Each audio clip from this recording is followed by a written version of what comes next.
네, 안녕하세요. 단독자TV의 단독자입니다. 네, 이번 시간에는 우리 현대사회와 상당히 관련이 있고, 그리고 여전히 영향을 미치고 있는 생각, 그리고 어떠한 이념, 네, 그러한 사상들에 대해서 설명을 해드리도록 하겠습니다. 지금 앞에 보이시는 것처럼 네, 공리주의와 정의론이 그에 해당되는데, 이 공리주의와 정의론을 따로따로 하지 않고 이렇게 묶어서 설명드리는 이유는 이 공리주의에 대한 비판으로서 롤스의 정의론이 나왔는데 상당히 일리가 있는 얘기이기 때문에 제가 꼭 말씀드리고 싶어서 이렇게 주제를 하나로 묶었습니다. 공리주의도 언젠가 꼭 다루려고 했었는데 오늘에서야 이렇게 다루게 되어서 정말 다행인 것 같습니다. 오늘은 진짜 제가 말을 빨리 할 수밖에 없습니다. 너무 담아야 될 내용이 포괄적이기 때문에 최대한 압축해서 한다고 하지만 그래도 여러분들이 좀 양해를 해주셨으면 좋겠습니다. 먼저 벤담입니다. 제레미 벤담이라는 사람인데 공리주의의 창시자라고 할 수 있고 영국에서 태어났고 철학자이자 법학 전공입니다. 법률에 되게 일가견이 있었던 사람이에요. 이 벤담에 대해서 설명드리면 진짜 상당한 천재였어요. 상당한 천재. 그냥 천재가 아니라 어느 정도 천재였냐면은 12살 때 영국 옥스퍼드 대학 아시죠? 명문대학. 그 당시에도 명문이었는지 모르겠지만 이 12살 때 옥스퍼드 대학에 입학을 합니다. 그리고 21살에 변호사 자격을 취득합니다. 네, 지금 뭐 요즘 시대로 봤을 때 실제로 이런 벤담 같은 사람이 있다면 거의 뭐 알에서 태어난 사람 수준이죠. 뭐 혁거세나 뭐 이런 인간 아니고서야 이런 일은 일어나지가 않을 거라고 생각합니다. 그리고 이제 이렇게 변호사 자격을 취득을 했는데도 불구하고 변호사 실무 활동은 하지 않았어요. 실무는 거의 안 했습니다. 그러면 실무를 안 하고 자격증을 땄는데 뭐 하면서 살았냐? 오히려 법에 대한 연구를 더 많이 했습니다. 학문 연구를 하면서 보냈던 사람이에요. 법리론 같은 거 연구하고 그리고 나서 정치에 약간 관여를 하게 되는데 선거권을 확대시키고자 합니다.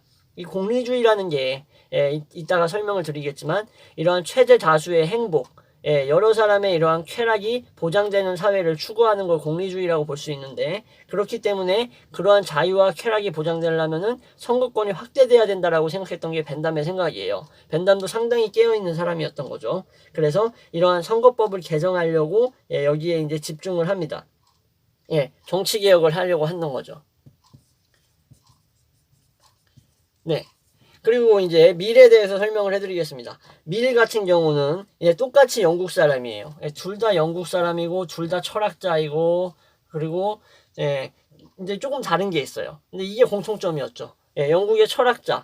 근데 다른 거는 이제 벤담은 약간 법률 쪽 관련 있는 사람이었고 스튜어트 밀 같은 경우는 경제학자였어요. 네. 이런 점이 약간 차이고 그리고 스튜어트 밀의 아버지가 벤담이랑 친했어요. 그렇기 때문에 이제 벤담하고의 이제 밀과 이러한 좀 어느 정도의 이러한 연관성이 상당히 깊게 되는 거죠. 아버지한테 교육을 받았어요. 밀 같은 경우는. 벤담은 그냥 약간 좀 소위 말해서 미친놈이에요. 그냥 미친놈이에요. 완전히. 그냥 천재죠, 천재. 천재 중에 천재였고 밀 같은 경우는 이제 16살. 16살에 이제 협회를 설립합니다. 근데 또 밀도 또 범상치 않아. 16살 때 뭐 협회를 설립하는 사람이 얼마나 되겠습니까? 협회를 설립했는데 어떤 협회였냐면은 공리주의 협회입니다. 그리고 이제 17살부터 이제 노동을 시작합니다. 아버지가 일하고 있던 이제 회사에서 노동을 시작하는데 초기에는 벤담에 대해서 되게 긍정적이고 열렬하게 벤담을 추종했어요. 그러나 이제 20대 되면서 생각이 전환됩니다. 20대에서 이제 벤담식 공리주의에 대해서 비판을 합니다. 벤담의 공리주의는 상당히 좀 잘못된 부분이 있다. 어떤 부분이 잘못됐는가는 이제부터 설명을 해드릴 겁니다. 그러면서 독자적인 공리주의를 나갑니다. 독자적으로 공리주의를 이제 뭐라 그래야 돼? 독자적으로 구상하게 된 거죠. 공리주의를. 그리고 나서 이제 또 영국 하원 의원에 들어가서 미리 의원 활동을 하는데 여기서 이제 뭐 참정권을 호소합니다. 정치에 참여할 권리죠, 참정권. 밀도 이제 약간 이제 현실에 대한 개혁, 정치 개혁에 또 어느 정도 벤담이랑 유사하게 이렇게 조금 몸으로 나서서 변혁시키려는 활동을 했다라고 볼 수 있습니다.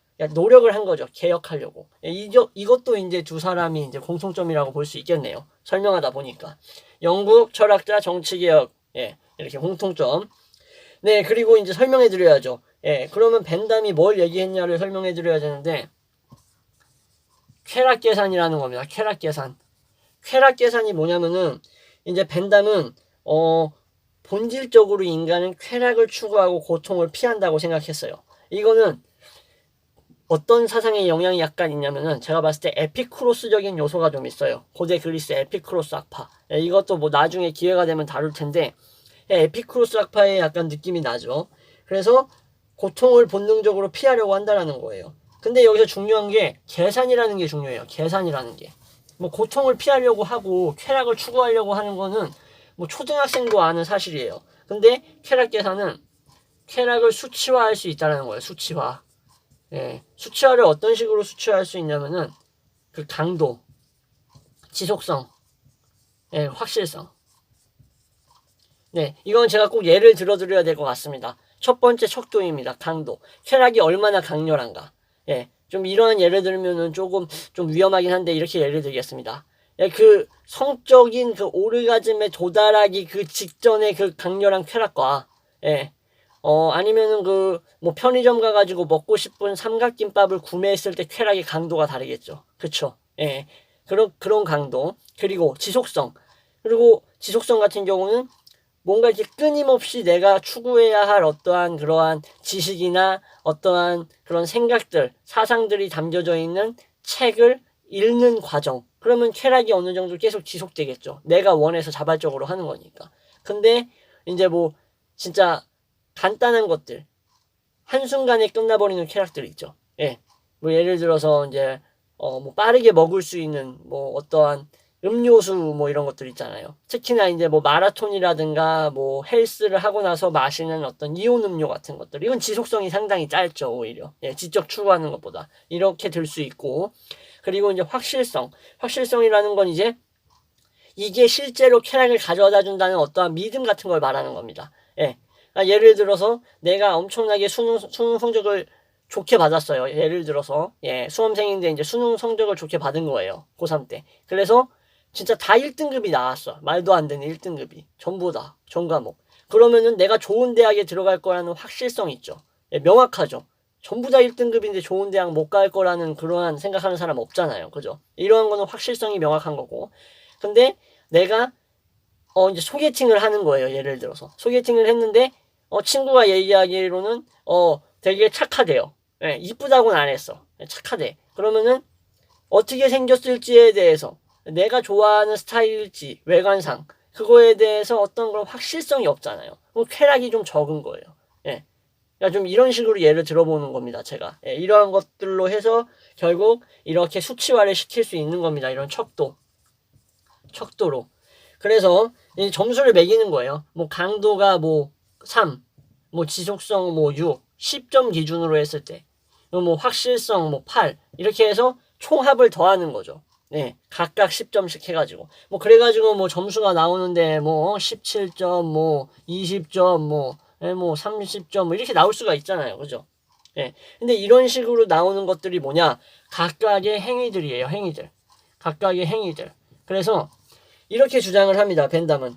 이렇게 쾌락 계산으로 해서 나온 점수들이 예, 높은 개개인들, 이러한 행위들을 많이 하는 개개인들, 그리고 이러한 행위들을 할 수밖에 없는 사람들, 그러니까 나에게 쾌락을 많이 가져다주는 이러한 행위를 할 수 있는 사람들이 많으면 많을수록 그 사회는 행복한 사회다라고 얘기를 합니다. 상당히 오늘날에서 문제가 될 수 있는 부분이죠.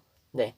그렇게 따지면 전부 다 진짜 동물처럼 예, 성적 쾌락 추구하고 일시적 쾌락, 관능적 쾌락만 추구하면서 할 겁니다. 네. 왜냐면은 그것이 진짜 쾌락적인 척도에 있어서는 확실하잖아요. 강도도 세잖아요. 지속성에서 좀 떨어지면 어떻습니까?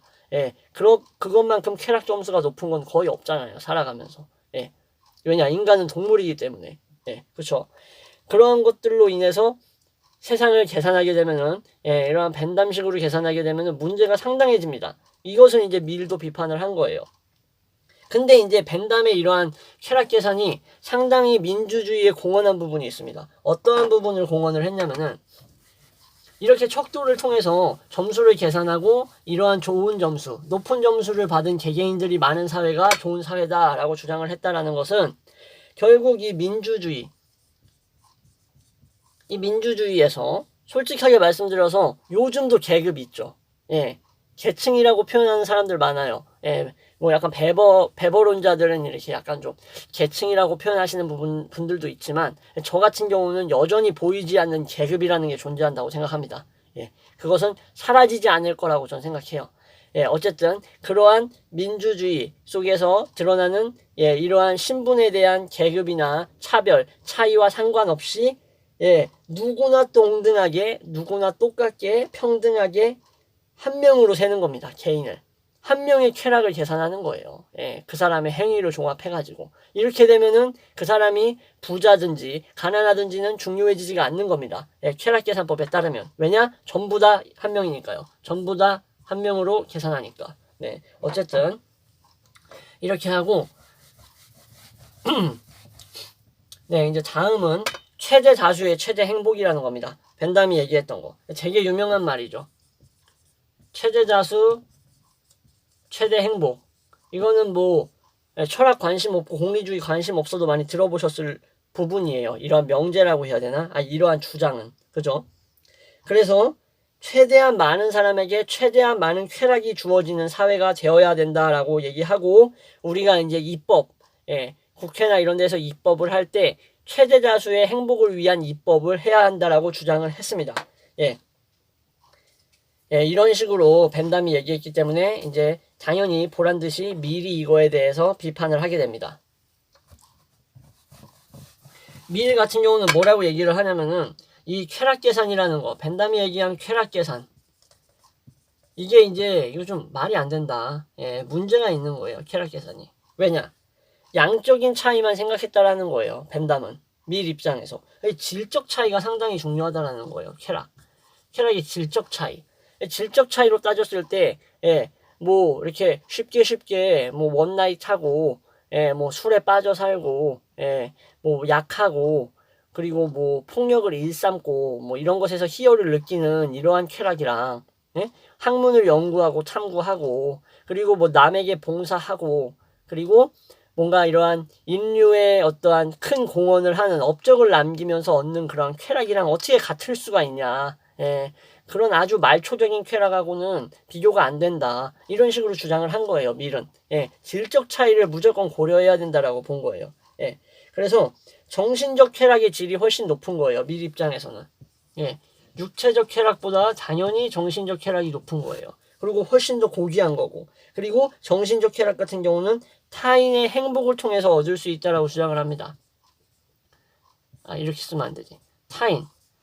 타인의 행복을 통해서 우리는 정신적 쾌락을 느낄 수 있다라는 거예요. 인간의 이러한 이타적인 정신의 숭고한 부분이 있는데, 어떻게 육체적 쾌락이라도 이러한 육체적 쾌락도 정신적 쾌락과 동등하게 보고 이것이 많을수록 어떻게 사회가 좋아지겠느냐라고 비판을 하는 거죠. 그래서 밀 같은 경우는 되게 유명한 말 있죠. 만족한 돼지보다 불만족한 인간이 되는 게 낫다. 그렇죠? 만족한 바보보다 불만족한 소크라테스가 되어라라고 얘기를 합니다. 이거 유명한 말이니까 쓰지 않을게요. 불러드리는 걸로 충분할 거라고 생각합니다. 네, 이런 식으로 공리주의를 보실 수 있습니다. 이 공리주의 같은 경우는 나중에 있어서 되게 또 긍정적인 공헌을 하게 돼요. 긍정적인 공헌하는 게 뭐냐면 민주주의뿐만 아니라 동물의 쾌락에 있어서, 그러니까 우리가 키우는 이러한 반려견이라든가 뭐 반려묘 같은 애들 있죠. 그런 것뿐만 아니라 수많은 동물들을 키우는데 요즘 사회에서 이러한 동물들의 쾌락도 똑같은 거예요. 인간의 쾌락이랑. 우리 집 강아지가 아픔을 느끼는 게 내가 아픔을 느끼는 거랑 다를 수가 없는 거예요. 공리주의 입장에서는. 그래서 뭐 동물 애호론자라든가 저같이 사람보다 동물을 좋아하는 사람들은 이러한 공리주의의 입장에 이러한 부분에 대해서 상당히 긍정적으로 보고 있습니다.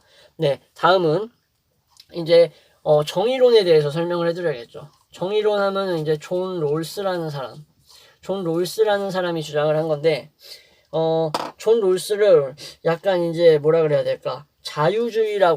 단순히 자유주의라고 보시면 안 돼요. 이거에 대해서는 제가 여기서 한번 끊고 2부에서 정의론을 설명을 해드리도록 하겠습니다. 네, 그럼 2부에서 다시 찾아뵙도록 하겠습니다.